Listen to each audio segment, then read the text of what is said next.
Now turn to Section 1. You will hear a conversation between a psychiatrist in the medical center of the college and a new student. First, you have some time to look at questions 1 to 4.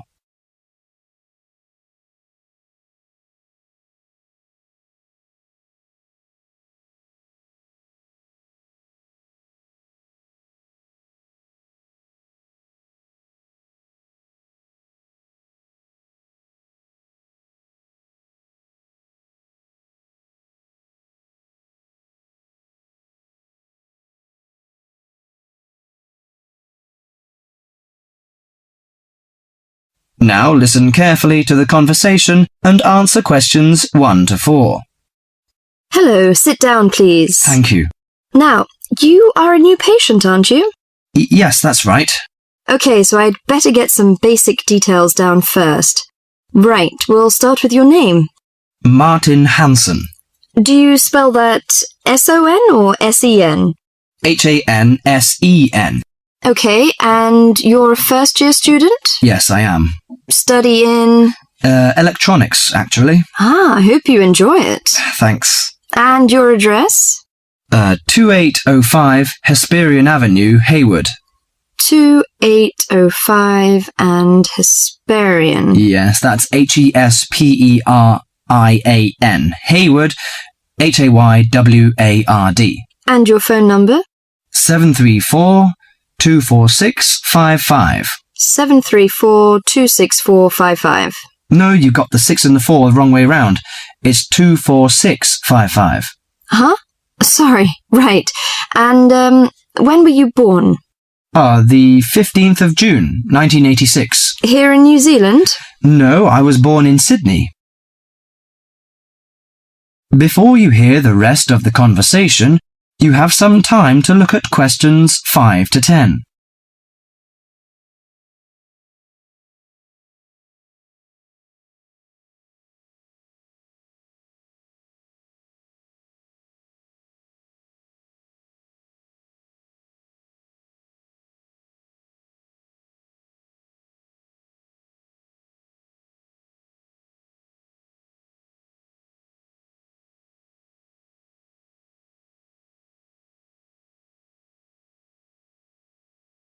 Now listen to the conversation and answer questions 5 to 10. Good. So, what's your problem? Well, frankly, I wonder whether it is a problem. I get the blues, and it lasts for quite a while. I don't know how to... Yes, we all feel sad or get the blues now and again. Generally, our sadness lessens in time, and with the support of friends. However, if the depression leads to difficulty in thinking and greatly disrupts your daily routine, it can be evidence of a psychiatric problem. What do you feel exactly? I always feel sad and worthless. I find it hard to fall asleep and wake up early in the morning. How long has it lasted? Nearly half a month. Do you feel fatigue or loss of energy? Or you may have lost interest or pleasure in usual activities? Yes, sometimes. At first I thought I could overcome it by myself, but I failed, and I'm so glad that you came here. It seems that you are suffering mild depression from your symptoms. Depression? Yes, I feel depressed sometimes.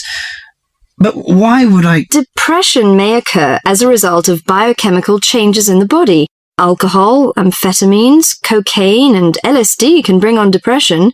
Those who have a family history of depression usually have a greater risk of depression. Sometimes the worrying changes in life can lead to depression. I see. I had a really bad breakup of a love relationship. It makes me feel hopeless. Do you think I need some treatment? Yes. Antidepressant medications are often used to treat depression, if it is serious. But I don't suggest them at first because of the side effects. I suggest psychotherapy, which can give you support and help you regain control. So do I need to come here every day? No, I will arrange counselling sessions for you, which will last 12 to 20 weeks. You come here once or twice each week. The psychotherapy is directed at helping you gain insight and understanding about events in your life. which may have contributed to your depression. With growing insight, you can often learn more effective ways of coping with your feelings and changing your behavior. What can I do to take care of myself? Well, at first you should do some physical exercises on a regular basis, at least 3 times a week. How is your food? Do you eat well? Yes, I think so. I eat at my homestay family. Good. Find a hobby or a positive recreational activity to participate in once or twice a week. I know it's difficult for you, though. When you feel it's hard to overcome the depression, come to the counseling session. Remember, ask for help if the load is too heavy to handle. Yes, I'll try. So, when will my counseling session begin? I'm going to arrange that for you. That is the end of section 1. You now have half a minute to check your answers.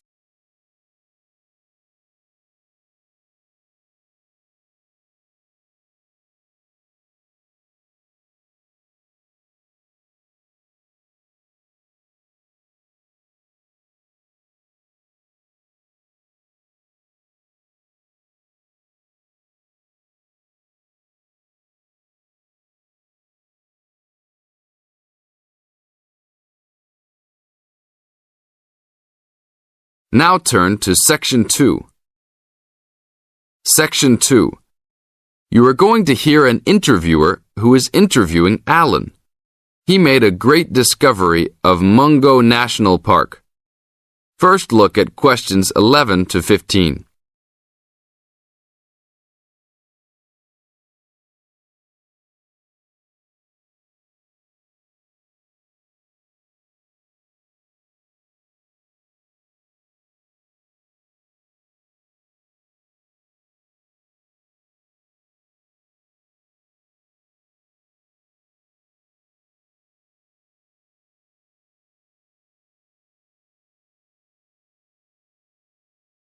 As you listen to the first part of the interview, answer questions 11 to 15.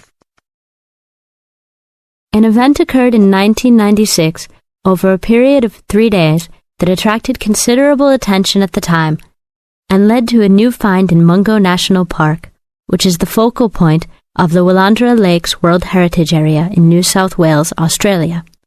I talked to Alan Moore, the organizer of this trip, about his experience. Alan, what was the purpose of your trip? Well, as you know, I love the outback and lead tours of people wanting to go into more remote parts of the country. However, I thought it was time for me too to have a holiday. So I packed up my family and we went to Mungo National Park. Why did you choose this location?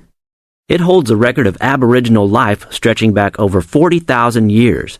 And of course, I wanted my young kids to be amazed by the main feature of the park, the remarkable Walls of China, as they're called, where wind and water erosion have exposed this long history.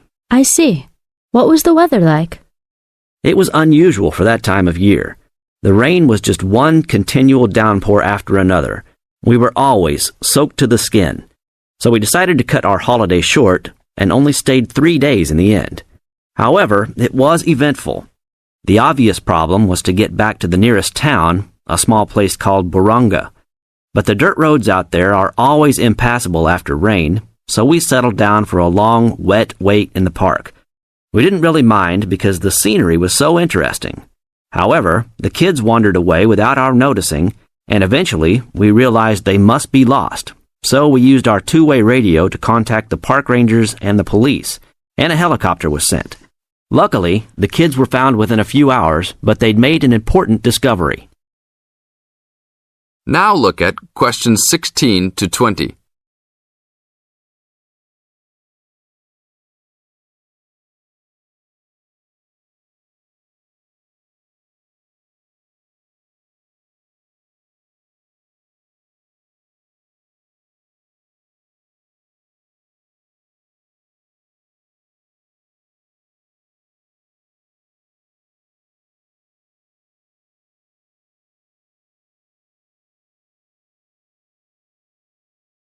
As the talk continues, answer questions 16 to 20. So, the trip was also eventful for another reason, wasn't it? Yes. They led us to some ancient Aboriginal art. The kids had taken shelter in a very small, low cave that was difficult to see from the outside. We were lucky to have another family camping in our location. When they heard us calling the kids, they immediately helped us search for them, and as the hours went by, they also provided us with much-needed support and encouragement.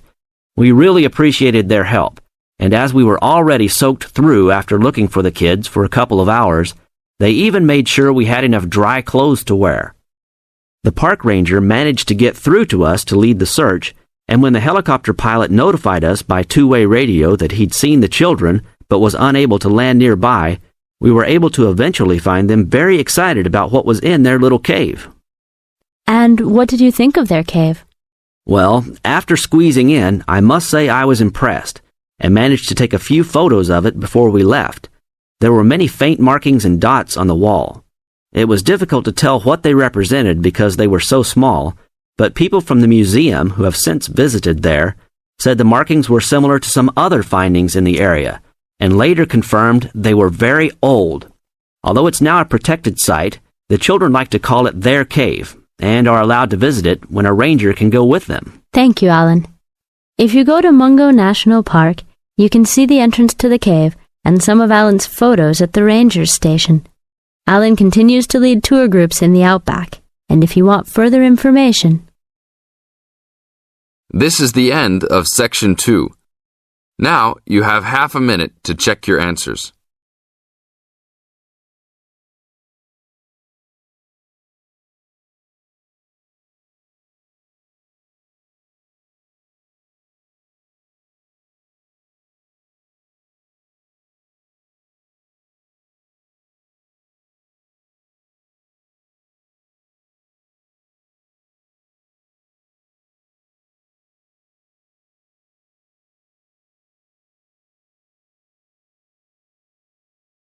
Now turn to Section 3.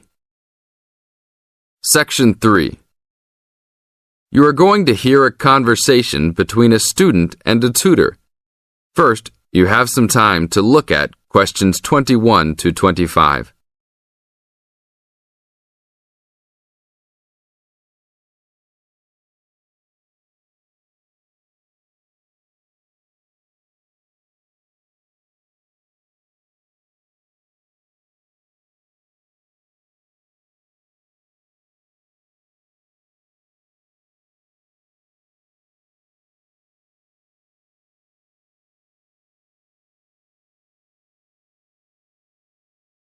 Now listen to the tape and answer questions 21 to 25. Hi, Brad. I was wondering if you have time to answer some of my questions about my upcoming test. Sure, no problem, Jeff. What is it that you're having problems on? Well, it's for my English final. We have to prepare a 5-minute speech to present in front of the whole class, including the professor. So I'm a little bit worried. Is there any specific topic, or can you do it on whatever you want? It has to have something to do with the origins of English literature. I'm thinking of doing it on Shakespeare, but I bet many other students will have the same idea. That's fine. Don't worry if others are doing the same thing. As long as you do a good job, that's all that counts. A good professor will grade all students fairly. You really think so? I suppose Shakespeare is the most famous author, so it should be fine. Besides, Shakespeare has so many works. You only have to choose a couple of them and talk about those. I guess you're right. Do you have any advice about how to prepare a speech? First, you need to select your topic. Have you done this yet? Yes, I have lots of information on Shakespeare. Good. Next, you should do a research on a specific topic. Do you have a deadline for which to turn in your speech topic? The deadline is next Tuesday. So you should have a detailed outline of what you will say by then. Do not just turn in a piece of paper saying Shakespeare on it. That will not give your professor any idea as to what you will be talking about. Okay, so you think I should write out an outline of my speech? Of course! Writing your speech out in outline form is essential. No one could give a speech from scratch. Even the president must refer to his outline when giving a speech. An outline will give you a good structure to base your speech on. Now look at questions 26 to 30.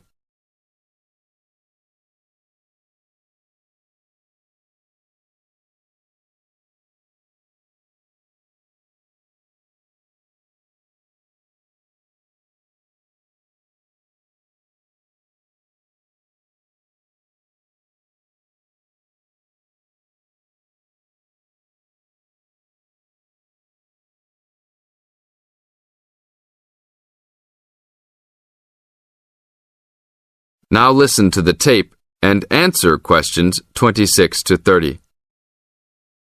That's true. I was thinking that I would do an outline last, after I figured everything out. But I think your idea is better. What should I do after I have an outline prepared? You should then write the speech out, word for word, what you're going to say. This is so you'll have a firm idea of what you will say. It doesn't mean that the speech you will give will be exactly the same, but at least you have a fairly good idea what the final product will be. At this point, I can read it over for you if you want. Really? That would be great. I would appreciate that so much. No problem. Once you write it out, the next step is to practice giving the speech. At first, you can do it in front of the mirror, so you can see your expressions in your presentation. After that, you should practice giving your speech to some friends. I can listen to it for you too. That's a great idea. I really owe you a big favour then. Sure, you can do my Latin homework for me. Just kidding. Seriously, don't worry about it. I can help you with anything you need. So when is the speech due? Well, the speech topic is due next Tuesday. The speech itself will be due next Friday. I can help you any time you want because I have no tests this next week.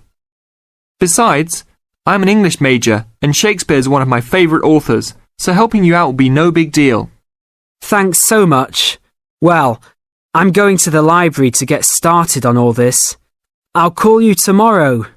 See you tomorrow then. This is the end of section 3. You now have 30 seconds to check your answers.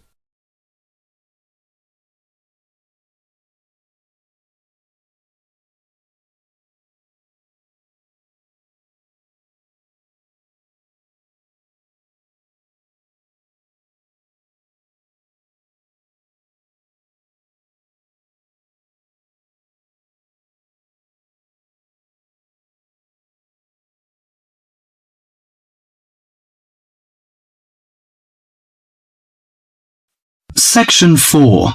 In this section, you will hear a lecture on the research on teen brain. Now you have half a minute to read the questions 31 to 40.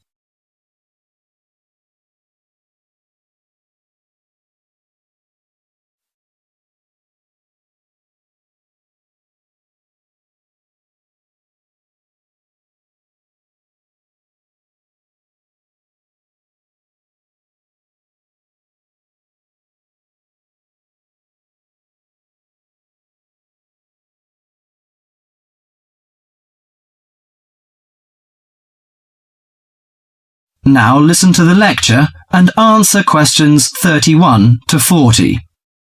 Today our guest is Joseph Parks, Medical Director for the Botany Department of Mental Health. He's going to give a lecture about the research on teenage brain. Good morning, everyone. Today I'm going to introduce the new research about adolescent mind, the teenage brain. How much do you know about that? Do you believe in brain scanning? Do you think we can judge whether a teen is normal or mentally ill? Or it's just another immature test? The new research shows a teen brain is in the middle of disordered changes. Those changes, scientists now believe, are so significant that they may reveal the mysteries of mental illness, explaining why some teens commit suicide, why others harm their classmates, and why some emerge later in life with mental disorders. The research looks forward to a day when teens could be tested for suicidal depression as easily as they are for heart disease. But there are signs that society and parents in particular would reject such a tool. Many parents question the validity of a mental health diagnosis. They fear that their children will be falsely tagged with a mark that he or she is abnormal. At the center of the debate is the teen brain, its confusing architecture, and the difficult question of what's typical in a teen and what's not. Under the old thinking, the adolescent brain was fully formed, needing only to be filled with facts, figures, and experiences to become an adult mind. At the same time, many people rejected the idea that young people were even capable of developing mental illnesses. However, the new research shows a teenage brain is an organ in transition. It has an unstable and vulnerable composition. The evolving teenage brain clearly isn't adult-like until the early 20s. If teens act young and stupid, it may be because brain areas that govern rational thought are not mature yet. All that is fine when the brain develops normally. But if the teen brain fails to successfully reinvent itself as an adult brain, mental illness may happen. Researchers increasingly believe if that process stops for some reason, teens are likely to develop mental illness. Early warning signs might be disregarded, as adults may think them the typical teen behaviors. Perhaps the chief hope of the new research is that it could make a difference for teenagers suffering from mental disorder and major depression. These can lead to suicide, which for years has been the leading cause of death for teens.